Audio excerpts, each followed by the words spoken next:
রোধ করব। আর ভিতরে দিয়া সিন্ডিকেট তৈরি করেন, সেই সিন্ডিকেটের টাকা আপনাদেরও শেয়ার আছে, সেই সিন্ডিকেটের টাকা দিয়ে আজকে মালয়েশিয়া, কানাডা, ব্যাংককে, সিঙ্গাপুরে আজকে বাসা বানাবেন, বাড়ি বানাবেন, ব্যবসা করবেন।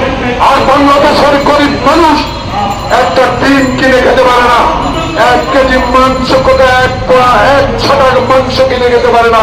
সেই দেশের মানুষের কথা যখন তারেক রহমান বলে, তার দল বলে, তখন আমাদেরকে বলা হয় আগুনি সন্ত্রাস, আমাদেরকে বলা হয় আমরা খুন গুমের রাজনীতি করি। প্রিয় ভাইরা, কোথায় সে 14 সালে সে 154 জন এমপিকে বিনা প্রতিদ্বন্দ্বিতায় নির্বাচিত ঘোষণা করতেন না। 2011 সালে দিনের ভোট রাতে করতেন না। আর 2024 সালের 7 জানুয়ারির ভোটের কথা নাই বা বললাম।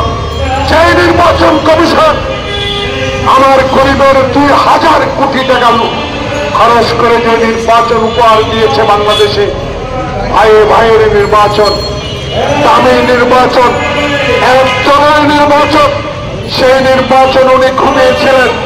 ঘুম থেকে উঠে উনি বলেন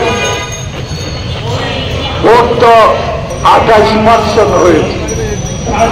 আবার 5টার সময় কি করে সেই ভোট 42% হয়ে যায়।